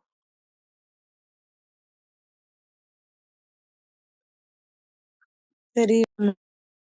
ஓகே, ஒண்ணும் இல்ல. இப்ப வந்து நம்ம சைக்காலஜின்னு ஒண்ணு படிக்கிறோம் இல்லையா? உளவியல் ஒண்ணு. இப்போ அந்த உளவியல் எனக்கு படிக்கிறோம். ஒரு ஒரு மனுஷனோட பிஹேவியர் எப்படி இருக்கு? அவனோட திங்கிங் எப்படி இருக்கு? காக்னிட்டிவ் எப்படி இருக்கு? அவன் வந்து ஒரு விஷயத்த எப்படி பார்ப்பான்? எப்படி பண்ணுவான்? ஒரு விஷயத்த எப்படி நடந்துக்குவான்? அப்படின்னு ஒண்ணுக்குமா பார்க்குறோம் இல்லையா? இப்ப நார்மலா ஹியூமன் சைக்காலஜின்னு ஒண்ணு இங்க பார்க்குறோம். அதாவது மனிதநேயம் அப்படிங்கிறது ஹியூமன் அப்படிங்கிறது எப்படி இருக்கு? மனிதநேயம்னா ஹியூமனிஸ்டிக் சைக்காலஜி. அது எப்படி இருக்கு அப்படிங்கிறத பார்க்கறது தான் இது. அதுல வந்து கார்ல் ரோஜர் வந்து இந்த ஹியூமனிஸ்ட் சைக்காலஜி பத்தி சொல்லியிருக்காரு.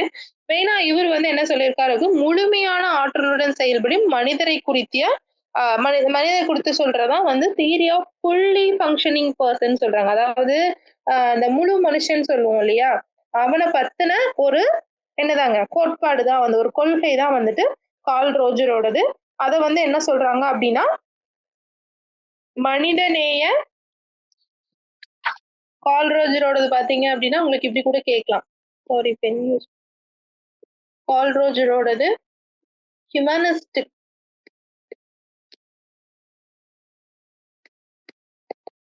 ஹியூமனிஸ்டிக் சைக்காலஜி அப்படின்னு கேட்கலாம். இல்லனா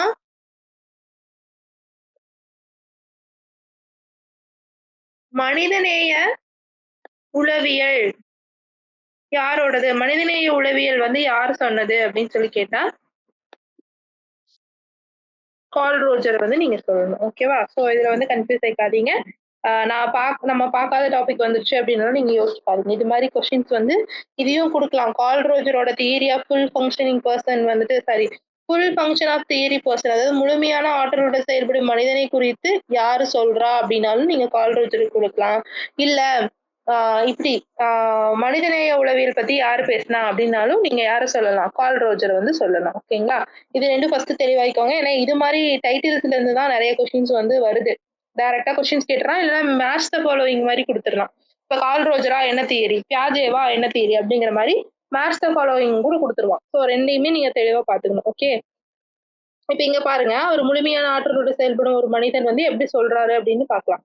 ஃபர்ஸ்ட் பாத்தீங்கன்னா, ஒவ்வொரு மனிதரும் தன் வாழ்க்கையில் லட்சியங்களையும் விருப்பங்களையும் நிறைவு செய்திடும் ஆற்றலை பெற்றவர்கள். அதாவது இங்க பெற்றவர்னு போட்டிருக்கேன். ஒண்ணும் இல்ல, பெற்றவர்கள் தான். அதாவது நாம் சொல்லுவோம் இல்லையா, இப்போ வந்து ஹியூமன் வந்து இன்பார்ன்லயே அவனோட அவனுக்கு எதுல வந்து அவனுக்கு கரெக்டா இருக்கும், அவன் எதுல வந்து வளருவான் அப்படிங்கிறது இன்பார்னாவே இருக்கு. சைக்காலஜி படி பாத்தீங்க அப்படின்னா ஒரு மனுஷனுக்கு அவன் வாழ்க்கையில வந்து இதுதான் ஏம், அவனுக்கு இதுதான் பிடிக்கும் அப்படிங்கிறது சின்ன சின்ன சின்ன வயசு குழந்தையில இருந்தே அது முடிவாயிருச்சு. அவன் அதை நோக்கிதான் அவனோட ட்ராக் எல்லாமே வந்து போகும். ஓகேவா? நம்ம சொல்லுவோம், நான் அதை வந்து அந்த குரூப் எடுத்திருக்கலாம், இந்த குரூப் எடுத்திருக்கலாம், நான் அதை அப்படி போயிருக்கலாம், இப்படி போயிருக்கலாம், ஆனா நம்ம டெட்டு தான் படிக்கணும், டெட்டு தான் பாஸ் ஆகி உள்ள போகணும் அப்படின்னு இருக்கு. சோ அதனால நம்ம இங்க வந்து உட்கார்ந்துருக்கோம். அதனால வந்து ஒரு மனுஷனுக்குமே என்னவா தன்னோட வாழ்க்கை லட்சியமும் விருப்பங்களும் நிறைவு செய்யும் ஆற்றல் வந்து அவன்கிட்ட இருக்கும். இப்ப நீங்க வந்து டெட்டு சூஸ் பண்ணிட்டீங்க, டெட்டு தான் நீங்க படிச்சுட்டு இருக்கீங்க. இன் பிட்வீன்ல இப்போ நீங்க நேத்தோ முந்தானத்தோ யோசிச்சிருக்கலாம், தெரியாம வந்து நம்ம கிளாஸ் ஜாயின் பண்றோமோ, தெரியாம எக்ஸாம் அப்ளை பண்ணிட்டோமோ, நம்மளால எழுத முடியாதோ, நம்மளால பாஸ் ஆக முடியாதோ அப்படின்னு நீங்களே நினைச்சிருந்தீங்கன்னா அது தப்பு. உங்களால முடியும், உங்களுக்கு அந்த குவாலிட்டி இருக்குங்கிறதுக்காக தான் உங்களோட ட்ராக் எங்க வந்திருக்கு, உங்களோட விருப்பம், உங்களோட ட்ராக் எல்லாமே இப்ப டெட்டை நோக்கி நீங்க ஒரு ஆன்லைன் கிளாஸ் போடுறதோ, இல்ல நீங்க எக்ஸாம் அப்ளை பண்றதோ, இல்ல மெட்டீரியல் ஏதாவது வாங்கி படிக்கிறதோ, அதுக்கு எல்லாத்துக்குமே வந்திருக்கு இல்லைங்களா? சோ அதனாலதான் நீங்க ஒரு வீடியோ பார்த்தாவது ஒரு விஷயத்த தெரிஞ்சுக்கணும், நான் கத்துக்கணும், நான் எக்ஸாம் எழுதி பாஸ் ஆகணும் அப்படின்னு வர்றீங்க இல்லையா? சோ இன்பானாவே நம்மளோட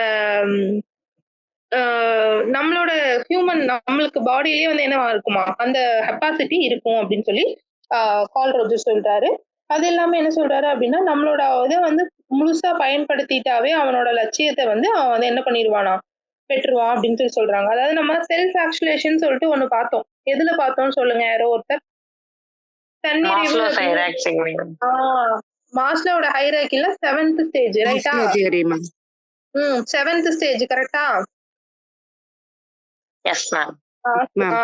ஏன்னா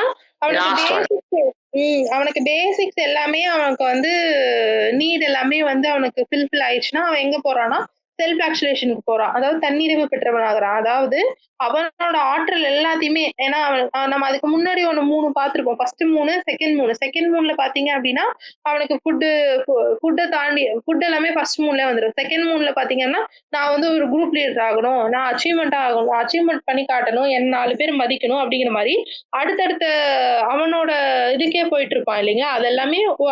அதெல்லாமே எப்படி வரும்னா அவனோட ஃபுல் பவரையும் அவனோட ஃபுல் எஃபெக்டையும் பயன்படுத்தி தான் அவன் வந்து அவன் அந்த இடத்துக்கு வந்து அச்சீவ் ஆவான். ஸோ அதுதான் வந்து இங்க சொல்றாரு ரோஜரும்.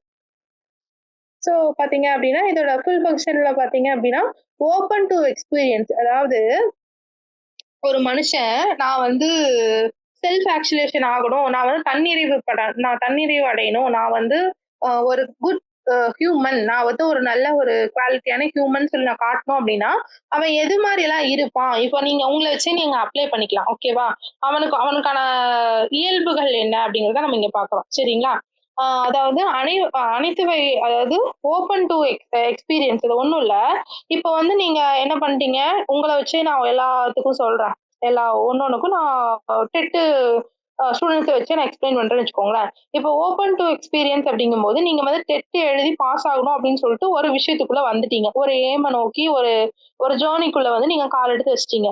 இந்த இடத்துல வந்து உங்களுக்கு நிறைய ஸ்ட்ரகிள்ஸ் இருக்குது. ஃபேமிலி ஸ்டைலையும் வருது. அது பார்த்ததுக்கு வந்து இந்த சைடு என்ன ஆகுது, ஆப் இஷ்யூஸ் வருது, வீடியோ ஓப்பன் ஆகல, நிறைய பேர்த்துக்கு வந்து ஜூம் கனெக்ட் ஆகல, லிங்க் வந்து மேக்ஸ் கிளாஸ்க்கு ஓப்பன் ஆகல, சைக்காலஜி கிளாஸ்க்கு வந்து நீங்க கொடுக்குற லிங்க் எனக்கு ஜாயின் ஆகல அப்படிங்கிற மாதிரி நிறைய ஸ்ட்ரகிள்ஸ் வருது இல்லைங்களா? ஒருத்தருக்குமே நிறைய ஸ்ட்ரகிள்ஸ் வருது. அந்த ஸ்ட்ரகிளையும் தாண்டி, அதாவது அந்த ஸ்ட்ரகிளை தாண்டி அந்த ஸ்ட்ரகிள்ஸையும் சேர்ந்து நான் வந்து அக்செப்ட் பண்ணிக்கிறேன். சரி, ஓகே, நான் இந்த எக்ஸ்பீரியன்ஸும் ஆயிக்கிறேன். அதை தாண்டி நான் வந்து டெஸ்ட் போடுறேன். டெஸ்ட் போடும் போதும் வந்து எனக்கு ரொம்ப மைண்டே ஃபெட்டப் ஆகுற மாதிரி எனக்கு எதுக்குமே ஆன்சர் தெரியல அப்படின்னாலும் நான் என்ன பண்ணிக்கிறேன், அதையும் தாண்டி இன்னும் நான் படிக்கிறேன், எனக்கு இன்னுமே வரும் அப்படின்னு மாதிரி அதுல வெற்றி வந்தாலும் சரி, தோல்வி வந்தாலும் சரி, என்ன பண்ணிக்கிறீங்க, நீங்க எல்லாத்தையுமே ஓப்பனா நான் வாங்கிக்கிறேன். வீட்டுல பிரச்சனை வருதா, ஓகே. வீட்டுக்காரனை திட்டுறாரா, ஓகே. மாமியார் திட்டுறாங்களா, ஓகே. வீட்டுக்கார அம்மா திட்டுறாங்களா, ஓகே. நான் எல்லாத்தையுமே என்ன பண்ணிக்கிறேன், எல்லா எக்ஸ்பீரியன்ஸுமே வாங்கிட்டு என்னோட ஃபோக்கஸ் ஃபுல் அண்ட் ஃபுல் எங்க இருக்கு, டெட் கிளியர் பண்ணும் அப்படின்னு சொல்லிட்டு நான் என்ன பண்றேன், போயிட்டு இருக்கேன். ஸோ இதுதான் வந்து ஃபர்ஸ்ட் குவாலிட்டி. செகண்ட் குவாலிட்டி என்ன ஆகுது அப்படின்னா, அதாவது எக்ஸ்டெண்டல், அதாவது ஒண்ணும் இல்ல. இங்க பாத்தீங்க அப்படின்னா யார்த்த கண்ணோட்டத்துடன் வாழுதல் அப்படின்னு சொல்லி போட்டிருக்கோம். இங்க வந்து உங்களுக்கு புரியுற மாதிரி சொல்லணும் அப்படின்னா எக்ஸாம்பிள் சொல்லணும்.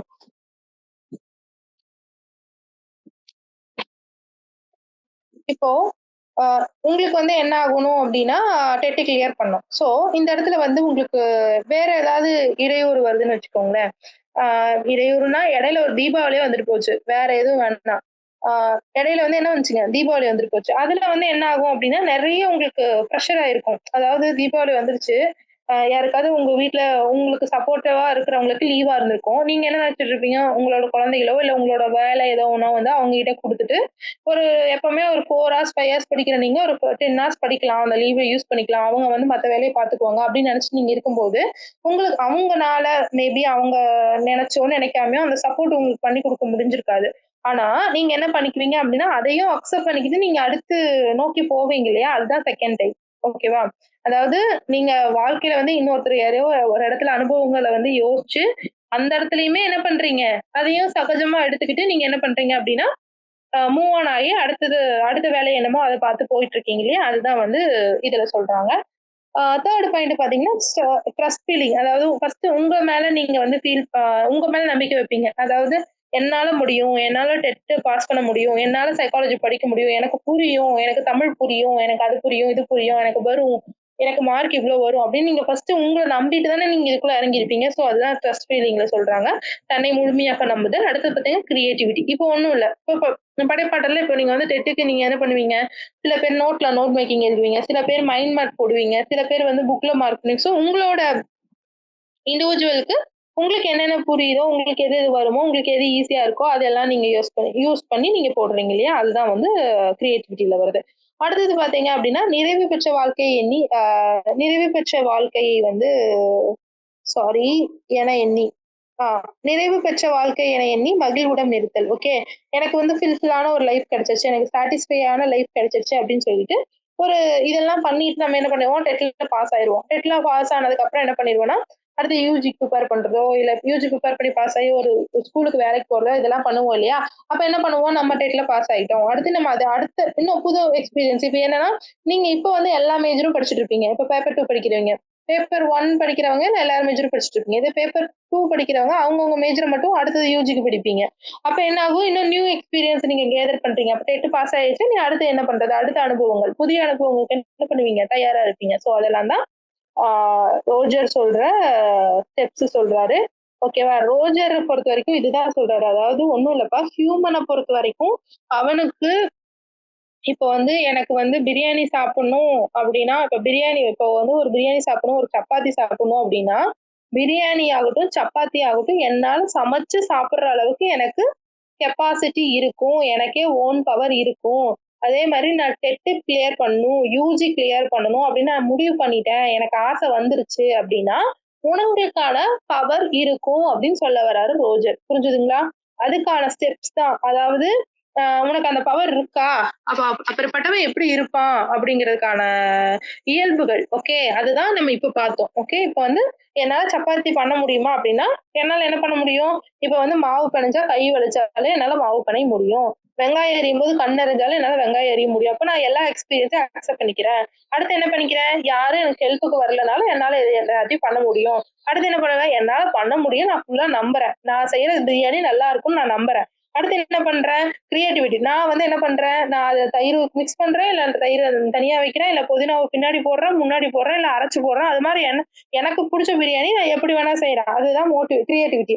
அடுத்து என்ன பண்றேன்? எனக்கு பிரியாணி ஃபுல்லா வந்துருச்சு. பிரியாணி ஃபுல்லா வந்துருச்சு. நான் பிரியாணி சாப்பிட்டேன். பிரியாணி சாப்பிட்டதுக்கு அப்புறமும் நான் அந்த எக்ஸ்பீரியன்ஸ ஃபுல்ஃபில் ஆயிட்டு, நான் அடுத்தது வந்து நான் இன்னைக்கு வந்து பன்னீர்ல பண்ணேன்னா, அடுத்து நான் மஷ்ரூம்ல பண்றேன் அப்படின்னு சொல்லி, நான் அடுத்த புதுசு எக்ஸ்பீரியன்ஸ்க்காக நான் வந்து அடுத்து புலாவ் பண்றேன் அப்படின்ட்டு போறேன் இல்லைங்களா? அதுதான் அ அ இப்படியெல்லாம் நான் பண்ணிட்டேன் அப்படின்னா, எனக்கு வந்து அந்த இயல்பு இருக்கு. என்னால வந்து இந்த விஷயத்த பண்ண முடியும் அப்படின்னு தான் ரோஜர் சொல்றாரு. இன்னும் புரியலன்னா சொல்லுங்க. நான் வேற எக்ஸாம்பிள் வச்சு சொல்றேன். லேட்டா வந்தவங்கலாம் ஏன் இவ்ளோ லேட்டா வரீங்க? கிளாஸ் இருக்குன்னு தெரியலையா? 5 மணிக்கு ஜாயின் பண்றீங்க? மேம் எனக்கு தெரியல மேம். நான் வந்து பார்க்கல மேம். ஃபோன் பார்க்கல. சரி. ஓகே. அடுத்த சாரி மேம். சாரி. செக்ஷனாவது டைமுக்கு அட்டெண்ட் பண்ணுங்க. வந்துடுறேன் மேம். மேம் இது என்ன போச்சு மேடம் சப்ஜெக்ட் நீங்க தெரியல. உங்களுக்கு நீங்க ரெக்கார்டட் வந்துரும் சார் நாளைக்கு. ஃபுல்லா பாத்துருங்க. நம்ம இப்போ வரைக்கும் என்ன பார்த்தோம் அப்படின்னா, நான் வைண்ட் அப் பண்ணும்போது ஒருக்கா ரீகால் பண்ணிடுறேன்.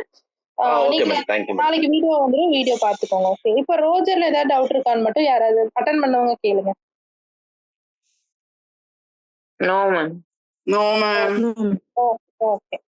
ஓகே. அடுத்தது வந்து பியாஜை ரீகாப் பண்ணிடலாமா? இல்ல அடுத்த கிளாஸ் மேம் சொல்லுங்க மேம்.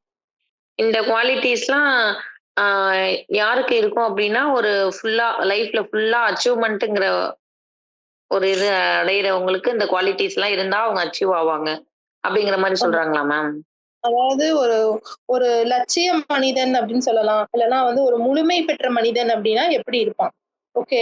ஒரு முழுமை பெற்ற மனிதன் இல்லைன்னா ஒரு ஒரு லட்சிய மனிதன் எப்படி இருப்பான் அப்படிங்கிறதுக்கு தான் இவர் இவ்வளவு நேரம் பேசுறாரு. ஓகேவா? Okay ma'am. இந்த குவாலிட்டி எல்லாம் இருந்தா அவன் கண்டிப்பா லைஃப்ல லட்சியம் அச்சீவ் பண்ணுவான். முழுமை பெற்ற மனிதனா மாறுவான். அப்படியே போயிட்டு இருக்கான். ஒரு முழுமை பெற்ற மனிதனா இருப்பான் அவன். ஒரு ஃபுல் மேனா இருப்பான். Okay ma'am. ஓகே. நம்ம பியாஜே வந்து பாத்துடலாமா? இல்ல நெக்ஸ்ட் செக்ஷன்ல பாக்குறதுக்கு ஒண்ணும் இல்லப்பா. நான் ஆல்ரெடி சொல்லிட்டேன். இதுதான். அதாவது இந்த 0 to 2, 7 to 7 இயர்ஸ் இது எல்லாமே ஆல்ரெடி நான் உங்களுக்கு 2 டைம் சொல்லிட்டேன். அந்த ஸ்லைட்ஸ்ல இது எக்ஸ்பிளைனா பியாஜிய பத்தி நான் ஃபுல்லாலாம் போடல. இந்த ஒரே ஒரு ஸ்லைட் மட்டும் தான் வச்சிருக்கேன். ஏன்னா பியாஜி 2 கிளாஸ்ல நம்ம எக்ஸ்பிளைன் பண்ணிட்டோம். பியாஜே ஒண்ணும் இல்ல. இவ்வளவுதான். நான் இதுல குடுத்திருக்கிறதையும் ஒருக்கா நோட் பண்ணிக்கோங்க. சென்ஸ்ல வந்து டச் பண்றது, பாக்குறது, ஒரு விஷயத்த வந்து வாயில ஆல்ரெடி சொல்லும்போது சென்சரி மோட்டார் 0 to 3ங்கிற மாதிரி சொன்னீங்க மேம். இல்ல மேம். இல்ல 2 தான். அது வந்து எரிக்சன். எரிக்சன்ல தான் ஸ்டார்டிங் ஸ்டேஜ் வந்து 0 to 3 இருக்கும். இதை எக்ஸ்பிளைன் பண்ணும்போது இதுல 2 எரிக்சன்ல 3 அது மாதிரி கம்பேர் பண்ணி கொஞ்சம் சொல்றீங்களா மேடம்? கன்ஃபியூஸ் ஆகும். நீங்க தான் கம்பேர் பண்ணணும். ஏன்னா இப்ப நான் எரிக்சன் எடுத்தேன்னா ரெண்டையும் நான் கம்பேர் பண்ணுவேன். இப்ப பியாஜே எடுத்துட்டு இருக்கேன். நீங்க என்ன பண்ணணும்னா ரிவிஷன் பண்ணும்போது எரிக்சன் என்ன சொல்லிருக்காரு, பியாஜேல என்ன சொல்லிருக்காரு, அப்ப எரிக்சனுக்கும் பியாஜேக்கும் என்ன வித்தியாசம், அப்ப பியாஜேக்கும் கோல்பர்க்குக்கும் என்ன வித்தியாசம் நீங்க தான் போய் பார்க்கணும். அப்பதான் உங்களுக்கு அது மண்டையில நிக்கும். ஏன்னா இப்ப நான் எல்லாத்தையுமே நானே ஃபீல் பண்ணா உங்களுக்கு நான் சைக்காலஜி படியே உங்களுக்கு அது வந்து நிக்காது. ஒன்ஸ் நீங்க வந்து எழுதுனத கம்பேர் பண்ணி பார்க்கணும். ஒருக்கா ரிவிஷன் பண்ணணும், ரீகால் பண்ணணும். ரீகால் பண்றது என்ன? இது மாதிரி கம்பேர் பண்ணி பார்க்கிறது. யூனிட் 2ல இந்த தியரி பார்த்தோம். இந்த தியரி உங்களுக்குன்னு இல்ல, இந்த காமனாவே சொல்றேன். இந்த தியரி பார்த்தோம். இந்த தியரி என்ன சொல்லியிருக்காங்க, இது சொல்லியிருக்காங்க. இந்த தியரி எத்தனையா பிரிச்சிருக்காங்க, எத்தனை ஸ்டெப்ஸ் கொடுத்துருக்காங்க, எதை வச்சு பண்ணியிருக்காங்க, இதை வச்சு பண்ணியிருக்காங்க. இந்த ஸ்டெப்ஸ்ல வந்து எத்தனை வயசு மென்ஷன் பண்ணியிருக்காங்க, இந்த வயசு, இந்த வயசுல இருந்து இந்த வயசுக்கு என்ன பேர் கொடுத்துருக்காங்க, இந்த பேர் கொடுத்துருக்காங்க. இந்த பேர்ல என்ன விஷயம் இருக்கு, இதுதான் நீங்க வந்து ரீகால்ங்கிற சொல்றோம். நம்ம ஒரு விஷயத்துல நம்ம ரீகால் பண்றது அப்படின்னா, நீங்க வந்து ரீகால் பண்ணதான் உங்களுக்கு கொஸ்டின் பேப்பர்ல அப்ளை ஆகும். இது வந்து நான் சொல்லிக் கொடுக்குற விஷயமும் நான் வந்து எக்ஸாம்பிள் கொடுக்குற விஷயமும் உங்களுக்கு எக்ஸாம்ல வராதா அப்படின்னா எக்ஸாம்ல ஞாபகம் வரும். பட் ஞாபகம் வந்த விஷயத்த இப்ப 4 ஆப்ஷனுக்குமே நான் உங்களுக்கு இங்க எக்ஸாம்பிள் சொல்லியிருப்பேன், நான் உங்களுக்கு வந்து எக்ஸ்பிளனேஷன் கொடுத்துருப்பேன். பட் 4ல ஏதோ ஒண்ணு நீங்க சூஸ் பண்ணணும் அப்படின்னா நீங்க உங்களோட ரிவிஷன் தான் அது யூஸ் பண்ணலாம். ரீகால் அண்ட் உங்களோட ரிவிஷன் தான் அங்க வந்து ஒன்ன சூஸ் பண்ண வைக்கும். இப்ப எரிக்சன் அவ்வளவு சொல்லியிருப்பேன், பியாஜே பத்தியும் சொல்லியிருப்பேன், வைஹாஸ்டி பத்தியும் சொல்லியிருப்பேன். சோ இவங்க எல்லாத்த பத்தியும் உங்களுக்கு ஃபெமிலியரா தெரியும். 4 ஆப்ஷன் கொடுத்துட்டான், எரிக்சன், பியாஜே, கோல்பக், வைஹாஸ்டி. இந்த 4 பேர்த்த பத்தியும் நான் கிளாஸ் எடுத்திருக்கேன். அப்ப 4 பேர்த்த பேரும் உங்களுக்கு தெரியும். ஆமா இவங்களும் நம்ம கேள்விப்படாம இவங்களும் கேள்விப்பட்டிருக்கோம். பட் இந்த 4 பேர்த்துல யாரோ ஒருத்தர் பிக் பண்ணணும் அப்படின்னா கண்டிப்பா நீங்க ரிவிஷன் ரீகால் பண்ணீங்கன்னா மட்டும்தான் பிக் பண்ண முடியும். அது நீங்கன்னு இல்லை, எல்லாருமே சொல்றேன். சோ ஒருக்கா வந்து இப்போ ஒரு 1 hour டைம் இருக்கு இல்லையா, பியாஜே வந்து நான் 2 ஸ்லைடு கொடுத்துருக்கேன். 2 ஸ்லைடுலயுமே பியாஜேவோடது தமிழ்லயும் இருக்கு, இங்கிலீஷ் இருக்கு. ஒருக்கா ரீகால் பண்ணிட்டு வாங்க. 6 to 7 பாக்குற நம்ம செக்ஷன்ல பியாஜேல ஏதாவது டவுட் இருக்குன்னா நான் கிளியர் பண்றேன். ஓகேவா? Okay ma'am. Okay, wind up பண்ணிக்கலாமா? Okay ma'am. டவுட் இருக்கிறவங்க ஹோல்ட் பண்ணுங்க, மத்தவங்க வந்துட்டு வைண்ட் அப் ஆயிக்கலாம். Thank you so much. நம்ம 6க்கு ஷார்ப்பா வந்து ஜாயின் ஆயிருங்க. மேம் ஓகே மேம் சொல்றேன். அப்படியே ஸ்லைடு பார்த்து கொஞ்சம் அப்படியே பார்த்து சொல்லிடுங்க மேடம். ஸ்லைடு காட்டிட்டு அதான் சொல்றேன் பாருங்க. ஓகே, பாத்தீங்கன்னா எடுத்துமே டியூயிக்கு போயிட்டோம் சார். ஜான் டியூயிக்கு போயிட்டோம். ஜான் டியூயை பொறுத்த வரைக்கும் அவர் வந்து ஒரு அமெரிக்கன் பிலாசபர்னு சொல்லியிருக்கேன், எஜுகேஷன் திங்கர், பார்ன் டெத் கொடுத்துருக்கேன். நெக்ஸ்ட் பாத்தீங்க அப்படின்னா நாலேஜ் கன்ஸ்ட்ரக்ஷன், அதாவது ஒரு அறிவு கட்டமைப்பு அப்படின்னா என்னங்கிறதுக்கான எக்ஸ்பிளனேஷன் கொடுத்துருக்கேன் இந்த ஸ்லைட்ல. அதற்கான எக்ஸ்பிளனேஷனும் உங்களுக்கு வீடியோல நாளைக்கு வரும். அது இல்லாம அதாவது யாரு டியூயி வந்துட்டு SOI மாடல் அப்படின்னு ஒண்ணு சொல்லியிருக்காரு. அந்த SOI மாடல்னா என்ன, ஒரு விஷயத்த நம்ம எப்படி செலக்ட் பண்றோம், ஒரு விஷயத்த நம்ம எப்படி ஆர்கனைஸ் பண்றோம், ஒரு விஷயத்த வந்து நம்ம எப்படி இன்டர்கேட்டிங் பண்றோம், ஒருங்கிணைக்கிறோம் அப்படிங்கிறத எக்ஸ்பிளைன் பண்ணியிருக்காரு அவரு. இது மெயின் அவரை பொறுத்த வரைக்கும். அடுத்து வந்து ஒரு ஆசிரியர் வந்து எப்படி வந்து நம்ம நாலேஜ் கன்ஸ்ட்ரக்ட் பண்ண வைக்கிறது ஸ்டூடெண்ட்ஸ் கிட்ட அப்படிங்கிறதுக்கான ஒரு 4 ஸ்டெப் கொடுத்துருக்கேன். அது இல்லாம ஒரு 4 விஷயங்களை வந்து அவர் எதெல்லாம் வந்து இவர் வந்து ஒரு கல்வியல் அறிஞர். ஓகேங்களா, நான் ஒரு அமெரிக்கால வந்து நல்லா வந்து கல்வி பத்தின சிந்தனைகள், கல்வியை பத்தின விஷயங்கள் எல்லாமே இவர் நிறைய நம்மளுக்கு கொடுத்துருக்காரு. சோ அதுல வந்து பாத்தீங்க அப்படின்னா அதுல ஒரு 4 விஷயங்கள், லேர்னிங் பை டூயிங், எக்ஸ்பெரிமெண்ட் அப்படிங்கறது, லைக் எக்ஸ்பீரியன்ஸ் பை லேர்னிங் அப்படிங்க பேஸ்ட் ஆன் லேர்னிங்ல எல்லாம் ஒரு 4 கொடுத்துருக்காரு. அதை நான் எழுதியிருப்பேன், அது உங்களுக்கு ஸ்லைட்ல வரும். ஓகேங்களா, அது வந்து இங்க ஸ்லைடா கொடுக்கல, எழுதியிருப்பேன் ஒரு 4 ஸ்டெப், அதை நீங்க நோட் பண்ணிக்கோங்க. அதுலதான் டியூயி முடிஞ்சு. அப்புறம் ரோஜர் வந்தாச்சு. ரோஜரை பொறுத்த வரைக்கும் ஹியூமனோட ஹியூமனிஸ்டிக் சைக்காலஜி எப்படி இருந்துச்சு, அதாவது ஒரு மனிதனோட உளவியல் எப்படி இருக்கு அப்படிங்கறதா வந்து இங்க அவர் பேசியிருக்காரு. அதுலயுமே வந்து என்ன ஸ்பெசிபிக்கா பேசியிருக்காருன்னா முழுமையான ஆற்றலுடன் செயல்படும் மனிதன். ஓகே, ஒரு முழு மனிதன் எப்படி இருப்பான் அப்படிங்கறதான் பேசியிருக்காரு. மெயினா இந்த ஸ்லைடும் பாத்துக்கிட்டா போதும். இப்போ இது வந்து பாத்தீங்கன்னா இயல்புகள், ஒரு மனுஷனோட இயல்பு எப்படி இருக்கும், அதாவது ஒரு முழுமையா செயல்பட முழுமையா இருக்கிற மனுஷனோட இயல்புகள் எப்படி இருக்கும் அப்படிங்கறத இங்க கொடுத்துருக்கேன். இதெல்லாம் இருந்தாவே அவன் ஒரு சிறந்த மனிதன் தான், ஒரு முழுமையான மனிதன் அப்படின்னு எடுத்துக்கலாம். ஓகேங்களா, அடுத்து பியாஜே வந்து பார்த்துட்டு வர சொல்லியிருக்கேன். இந்த 1 hour பார்த்துட்டு வாங்க. நெக்ஸ்ட் கிளாஸ்ல நம்ம ஏதாவது பியாஜேல டவுட் இருந்தா நம்ம டிஸ்கஸ் பண்ணிக்கலாம். அதுக்கு அடுத்தடுத்து ஒரு 3 தியரி வந்து அடுத்த கிளாஸ்ல பாத்துக்கலாம். ஓகேங்களா? Thank you ma'am. தேங்க்யூ. வேற யாருக்காவது டவுட் இருக்கா? டவுட் இல்லைன்னா வைண்ட் அப் பண்ணிக்கலாம். டவுட் இருக்கிறவங்க ஹோல்ட் பண்ணுங்க. Thank you all.